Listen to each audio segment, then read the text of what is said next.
A Associação Baiana de Imprensa, a Academia de Letras da Bahia e o Gabinete Português de Leitura realizam amanhã, agora, dia 12 de setembro, o terceiro Simpósio Baiano de Jornalismo e Literatura e que tem como tema Verdade e Liberdade de Expressão.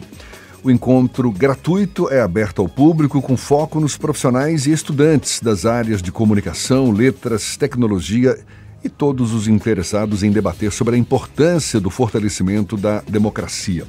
A gente vai saber mais detalhes desse simpósio conversando agora com o presidente da Academia de Letras da Bahia, o antropólogo, artista, professor e escritor Ordep Serra.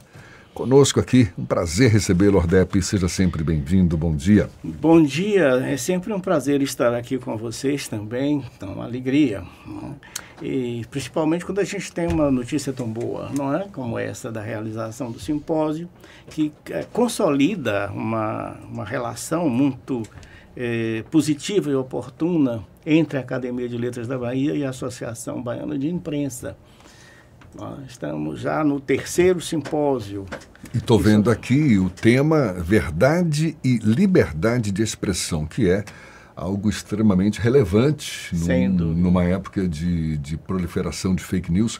Como é que você acha, Ordep, que as redes sociais, a comunicação digital, de uma forma geral, influenciou a percepção das pessoas sobre o que é verdade no jornalismo, na forma como a gente pratica o jornalismo?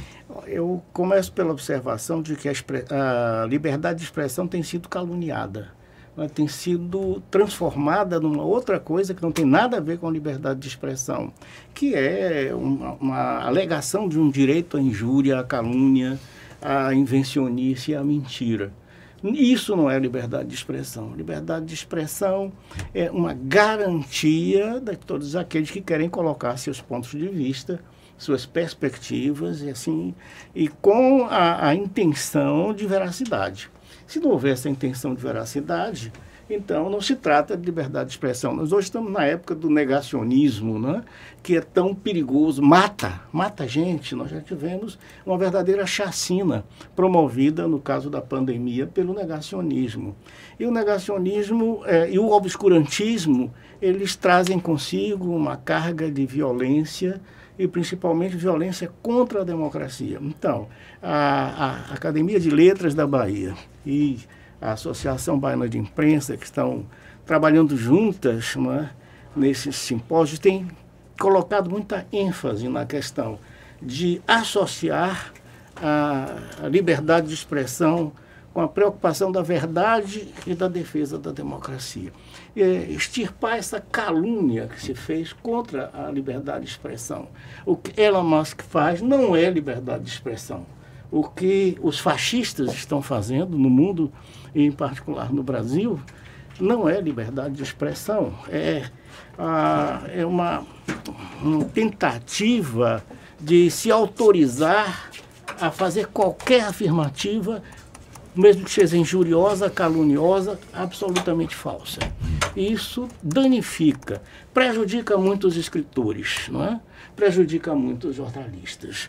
Dessa vez, nós também estamos querendo fazer uma coisa nova. O presidente Ernesto Marques e eu combinamos de fazer uma série de homenagens a grandes jornalistas, pessoas que são combativas e combatidas. E que foram perseguidas. E são perseguidos porque falam a verdade, verdades incômodas, não é? Então, nós escolhemos fazer uma homenagem, lembrar o Dom Phillips, por exemplo, não é?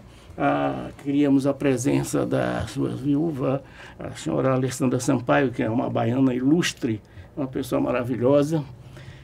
Talvez ela não possa estar presente, mas nós vamos homenagear também a Juliana Dalpiva, não é? Que é uma colega de vocês aí também, brilhante. Juliana Dalpiva, sim. O nosso Flávio Costa, o baiano, que também se destacou por sua coragem, pelo bom trabalho que faz. Vamos falar também do Diário do Centro do Mundo, né, que foi tirado do ar de uma maneira violenta, para meu ver, arbitrária, sem fundamento, por causa de falar a verdade, né? Então, a intenção do simpósio é insistir neste ponto. Agora, Ordep, você admite que existe uma linha tênue que separa essa liberdade de expressão, liberdade de imprensa, dos limites legais? Por exemplo, porque é uma discussão essa, não? Você fazendo homenagens a jornalistas perseguidos, por exemplo, levanta essa questão da liberdade de expressão versus limites legais. Até que ponto, por exemplo, a liberdade de imprensa pode ir sem cruzar a linha de responsabilidade ética? Porque quando você faz um jornalismo investigativo, por exemplo, você mexe com poderes políticos, poderes econômicos e enfrenta ou se depara com essa linha tênue que separa o direito da liberdade de imprensa com os preceitos legais, digamos assim. Certo. Os verdadeiros jornalistas e os verdadeiros escritores, eles têm a plena consciência de que o seu direito profissional, seu direito de um modo geral, eles têm um limite que é o direito dos outros, não é? Isso aí é uma coisa de que os grandes jornalistas, esses que nós citamos, não é, estão todos conscientes, estão muito conscientes. Eles não são atacados porque eles ultrapassam uma barreira ética. Eles são atacados com violência, e aí a violência já é uma manifestação de má fé. Eles são atacados porque eles trazem a público, como aconteceu com Assange, né? Trazem a público coisa que os poderosos não queriam que aparecesse. Mas, Ordep, eu tenho uma opinião pessoal a respeito, mas de qualquer forma eu queria te fazer essa provocação. Porque assim como nós estamos falando aqui de colegas que são atacados, como você disse, exatamente pelo jornalismo que praticam, mas há comunicadores que eu me prefiro classificar como portadores de registro profissional de jornalista, mas isso faz parte dos meus julgamentos pessoais, não vem ao caso aqui, mas comunicadores, jornalistas, inclusive, vinculados ao que a gente chama genericamente de bolsonarismo, e que estão respondendo processos judiciais, ou estão com ordens de prisão, ou estão, inclusive, fora do país para fugir do cumprimento de mandados de prisão. Estou me referindo a Oswaldo Eustáquio, estou me referindo a Alan dos Santos, dois para citar como exemplos de alguns outros colegas. Isso, volta e meia, discutido também na ABI. Mas a ABI se posiciona em favor de uns e não de outros comunicadores. Como é que você vê nesse entendimento sobre liberdade de expressão, o que é, etc., essas duas situações de comunicadores que assumem posição política e botam isso também no seu trabalho jornalístico? Repare bem, e não há pecado nisso, em princípio, é bom dizer. Repare bem, difundir voluntariamente, espontaneamente, notícias falsas, desinformação, que causam prejuízo sério a outras pessoas, ou pronunciar injúria, são crimes previstos, não é?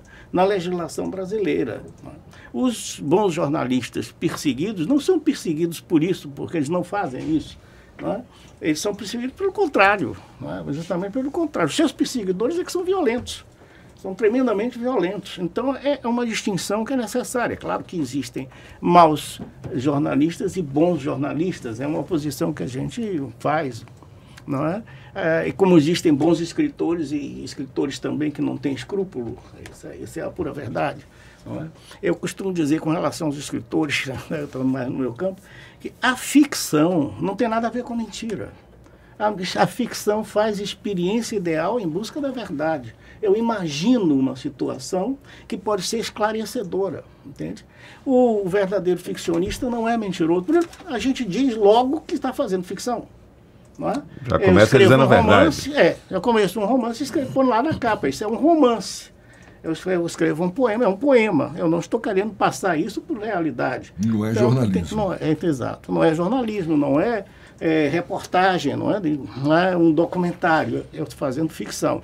Ficção não tem nada a ver com mentira. A mentira ela é má fé. Ela quer passar por verdade, não é?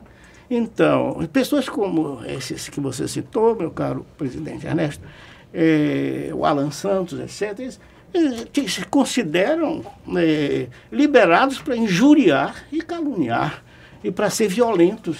Em nome da liberdade de expressão. Em nome da liberdade de expressão. É por isso que eu digo que eles estão caluniando a liberdade de expressão, estão fazendo um desserviço a liberdade de expressão. Mas, Ordep, deixa eu dizer aqui, Jefferson, de lhe passar a bola, porque as vagas para acompanhar o terceiro simpósio se esgotaram rapidamente, são apenas 106 vagas, o auditório Samuel Celestino é pequeno, tem essa limitação. Auditório da ABI. O auditório lá da Associação Baiana de Imprensa, que homenageia o nosso ex-presidente.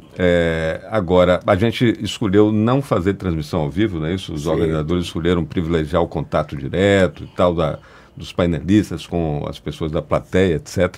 Por isso não vai ter transmissão, mas a equipe da academia vai gravar tudo e depois essa gravação vai estar disponível. Quem se interessar pela temática, saber da programação, está bem divulgado aí. Perfeito. Mas com certeza Jefferson quer lhe fazer uma pergunta sobre uma novidade que você nos traz aqui, né? Sim, dia 25 agora de setembro, Heidegger na Caverna. É verdade. Novo livro de Ordep Serra. Ordep, além de tocar a academia, que não dá pouca dor de cabeça, eu faço ideia, porque a ABI também me dá muita dor de cabeça, ele ainda consegue ter tempo para produzir mais um livro, né? E nos presenteou aqui com um exemplar maravilhoso, antecipando o lançamento. Muito obrigado desde já e parabéns pela obra, Ordep. Que fala sobre o que aqui? Repare, é um ensaio sobre Heidegger. Heidegger é um dos maiores pensadores do século XX, um dos grandes filósofos, né? E eu trato aí justamente do conceito de verdade de Heidegger. Discuto o conceito de verdade. Eu não sou heideggeriano, aliás, eu estou no polo oposto, não é? Quer dizer, ele foi um pensador brilhante, a gente reconhece a grandeza e o mérito dele, mas ele também tem um lado de sombra. Ele aderiu ao nazismo. Quem não? Né? E aderiu ao nazismo. E ele se comportou, do ponto de vista ético, com relação ao seu mestre Edmund Husserl, de uma maneira perversa. Não é? Então, essa coisa, é preciso a gente refletir sobre isso, sobre a presença na mesma pessoa, não é? De um brilho intelectual profundo e, ao mesmo tempo, de uma espécie de tara, não é? Uma espécie de tara que contamina a sua obra. Então, é um dos desafios do livro, mas o livro está centrado na concepção de verdade que ele sustentou, não é? Que tem problemas, é uma coisa problemática, é um livro crítico, não é? Sobre Heidegger. Mas ele era como eu disse, ele se comprometeu com o nazismo, era um racista. Eu sou antirracista, antifascista, não é? Então fica uma coisa até estranha, não é? Não, que garante pelo menos o distanciamento do objeto, né? Do objeto, você sem não dúvida. Não se envolve passionalmente, nem para negar, também não? Não, eu faço questão de reconhecer o valor do pensamento dele em diversas áreas. A gente não pode bancar o inquisidor, cancelar, como se diz agora, jogar no lixo uma obra de peso importante. É um exercício intelectual básico, acho que é quase que obrigatório, né? Claro. Senão vira proselitismo, por exemplo. Senão vira proselitismo. A gente tem que refletir com seriedade sobre o trabalho deste pensador. É um pensador ilustre, influenciou muita gente e ainda influencia. Todo dia a gente está tendo publicações, não é, sobre a obra de Heidegger. Todo dia. Por exemplo, a reflexão dele sobre a técnica, sobre tecnologia. Nós hoje todos no mundo somos tecnodependentes, não é? Então a gente tem que refletir sobre essa situação em que o mundo se tornou tecnodependente. Heidegger na Caverna, novo livro de Ordep Serra, lançamento previsto para dia 25 agora, 25 de setembro, não é isso? E terceiro simpósio baiano de jornalismo e literatura com o tema Verdade e Liberdade de Expressão. Esse simpósio marcado para amanhã, de manhã e à tarde, no auditório Samuel Celestino, da Associação Baiana de Imprensa. Ordep, muito obrigado, parabéns pela obra, parabéns para você também pela iniciativa do simpósio, para você, para a Associação Baiana de Imprensa, para o Gabinete Português de Leitura, que também participa da promoção do evento. E, por favor, esteja sempre conosco aqui. Sempre um prazer recebê-lo. Será um prazer sempre. Bom dia aqui. E até uma próxima. Muito obrigado, querido. Até a próxima. 8h48 na Tarde FM agora.